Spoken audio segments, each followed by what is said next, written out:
And welcome back to the Brentford Hive for another FPL video. Today we're going to be looking ahead to Gameweek 25 and my best wildcard team. Even if you're not in a wildcard, this video will hopefully still be helpful to you as we look at the best players to target for the next 3 to 5 game weeks. Now, Gameweek 25, if you didn't already know, will be a double game week. The teams that are doubling have not been confirmed yet because that's entirely dependent on the results of the Carabao Cup semi-final second legs. So if Liverpool win and they end up in the final, Liverpool and Aston Villa will double in Gameweek 25.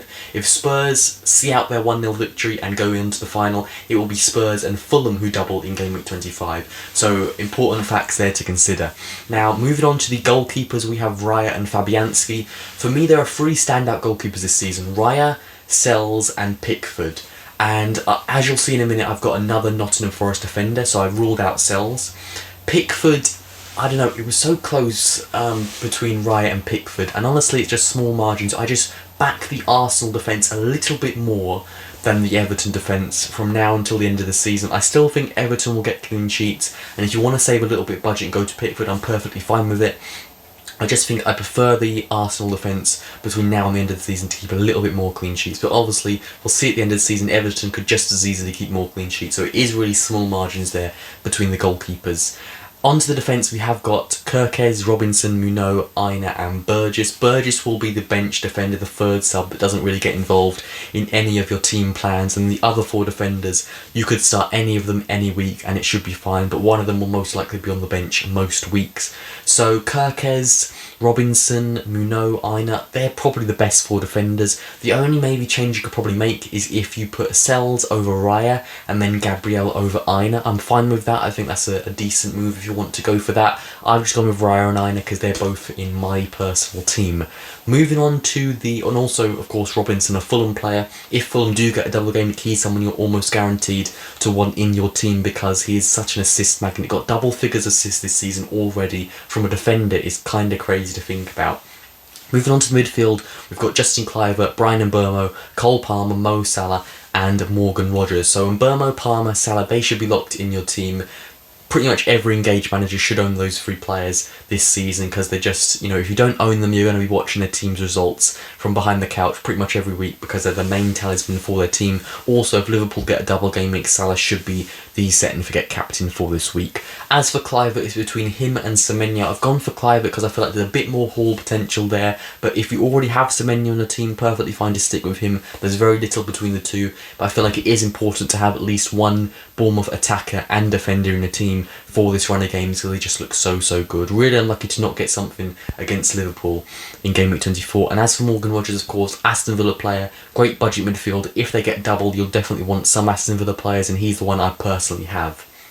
Moving on to the attack now, we have Isak and Wood as the first 2 strikers. Again, they should be locked in pretty much every team, set and forget players. Been excellent this season. A fair play to anyone who's owned Wood for the entire season. I only got him like 6 or 7 game weeks ago and he's been sensational for me and really helped me carry me up the ranks. I think when I first got him I was around 1.5 million.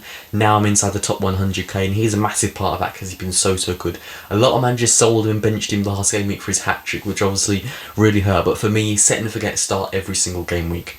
And then the third striker spot, I have 3 names that I picked out and we're going to go a little bit more in depth on those 3. It's Jean-Philippe Mateta of Crystal Palace, Matheus Cunha of Wolves and Johan Visser of Brentford. So let's go a little bit more in depth on those 3 players now.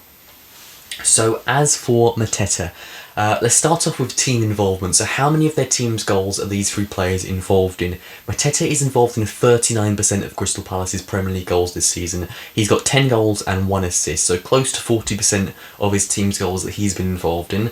Matheus Cunha has been involved in 44% of Wolves' goals this season. Almost 50% of goals that Wolves have scored this season he's been involved in, which if you watch Wolves games you'll see is a massive part of their attack. 11 goals and 4 assists for him. He's been so important to them. And then Wisser, only 30% of Brentford's goals has Wisser been involved in, 10 goals and 3 assists. But obviously Brentford score a lot of goals this season, the highest scoring team at home this season, so it's understandable that his percentage is a little bit lower. But for round 1, Cunha takes the points. The next round is minutes. How likely are they to play a full match without getting subbed off? Mateta has played 14 full matches this season, full 90 minutes, which is really solid. Cunha has played 17 full games, which is also really good. And then Wissa has only played 11 full games, but he did have an injury at the start of the season which kept him out for about 4 or 5 games, so it's also understandable. The important thing about Wissa here is that he's played 90 minutes in all of Brentford's last 5 matches, which the other 2 players have not. Obviously, they don't play for Brentford, but I mean, they haven't played that in there for their teams. And the final thing is haul potential. So how likely are these players to get hauls? Mateta and Cunha both have 3 hauls this season, and Wissa has 4. So Wissa takes that slight round, but overall Cunha takes the majority. He won 2 of the rounds. So these are obviously just some selected stats. You can base it off other things. These are the 3 main stats that I personally base my decision making on. How likely are they to get hauls? How likely are they to be subbed off before the 90th minute, and how many of their team's goals are they involved in? Now, Cunha, from these stats, is the better of the 3. I personally have selected Mateta, though, for this wildcard team. I personally think have Mateta for the next 3 game weeks and then sell him out to Cunha. That's probably the best strategy, because I just prefer Crystal Palace's fixtures in the short term, and then when Wolves' fixtures turn really good, it'd be good to get him in. That is it for today's video, guys. A bit of a short video today. But we are going to be back with more weekly videos on the channel. I haven't been very consistent, so I'm sorry about that, but we will be back with a lot more weekly content. Not just FPL content, by the way, Premier League content and some Championship content coming up in the future too. So if you enjoy all that, don't forget to smash that like button and subscribe, and I'll see you on the next one. Hive out.